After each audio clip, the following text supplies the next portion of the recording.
Wood rot is honestly so common today that most people just treat it as, well, unavoidable.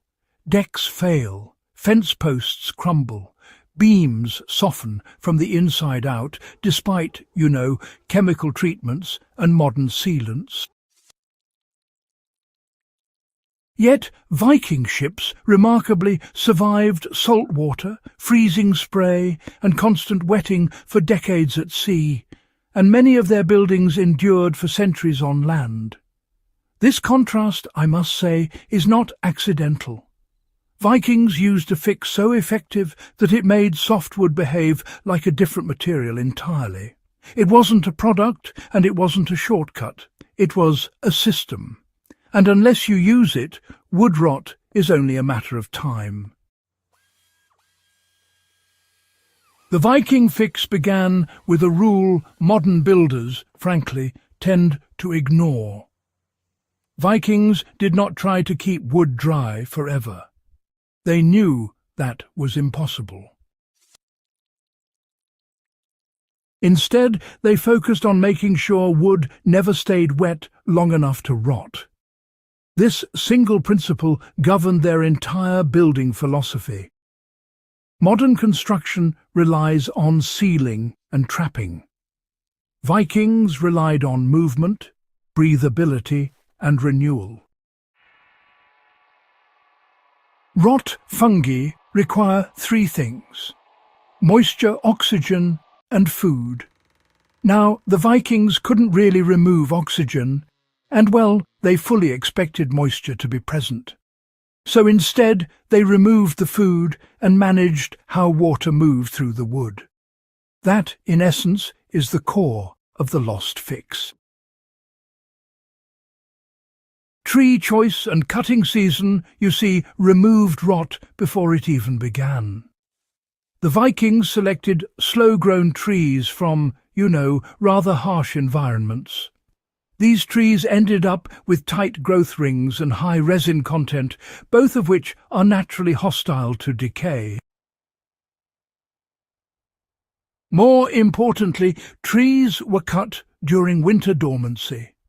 At that time, sap was low, sugars were minimal, and the moisture content was reduced before the timber ever left the forest.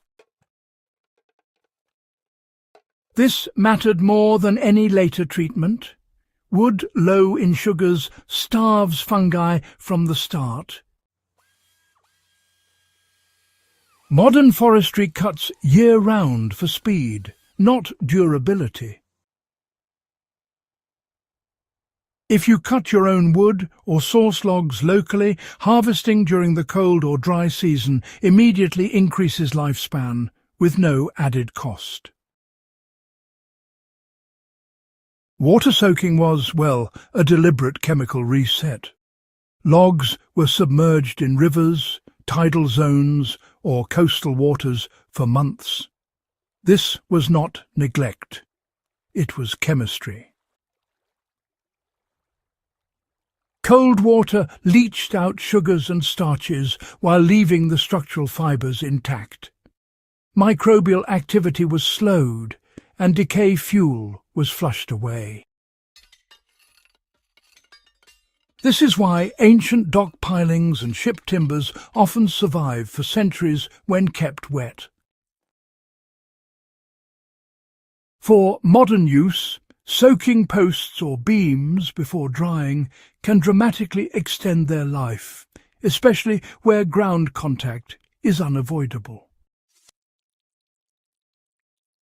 After soaking, Viking timber was dried slowly, often over years. It was stacked under cover with airflow and left alone. This allowed the internal structure to compress evenly, increasing density and reducing cracking. Modern kiln drying forces moisture out too quickly, leaving wood stressed and eager to reabsorb water later. Air-dried wood, absorbs moisture more slowly, dries faster after wetting, and actually resists decay for a longer period. This step alone, really, is what separates long-lasting wood from disposable lumber. Before the final treatment, the Vikings would often expose wood to controlled heat. This was not, by any means, burning for fuel, but rather a process known as surface charring. Light charring, in fact, sealed the pores, killed surface organisms, and reduced moisture uptake. It also, quite importantly, changed the wood so that protective substances bonded much more effectively. This step is, well, easily applied today.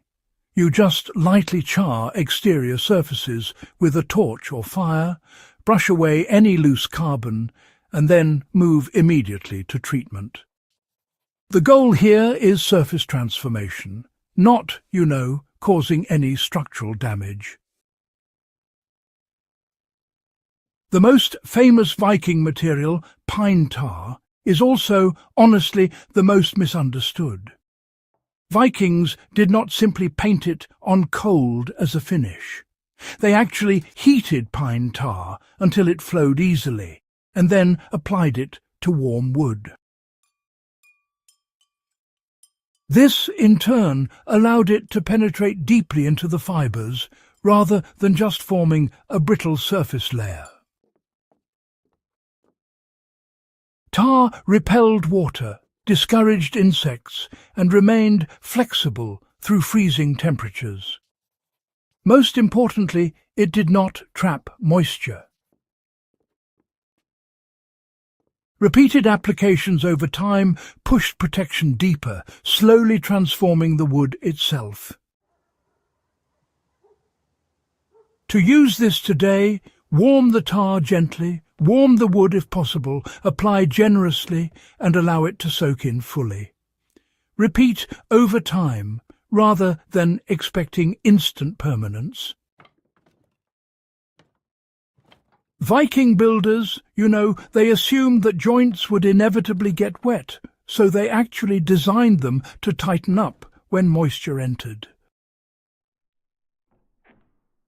Overlapping planks, along with beveled edges and compression joints, sealed even better when wet, rather than opening up. Clinker-built ships, well, they're really the best example of this. When wet, the planks would swell and seal themselves. When dry, they'd loosen a bit, but crucially, they never trap moisture. Modern flat butt joints, on the other hand, tend to do the opposite. Designing overlaps, slopes, and drainage paths applies this principle today without special tools.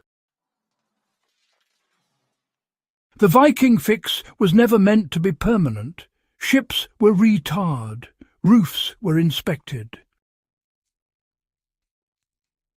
Small damage was repaired early.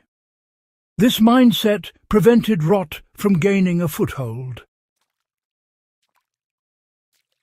Modern construction, often promises maintenance-free wood, but in reality it delivers hidden decay.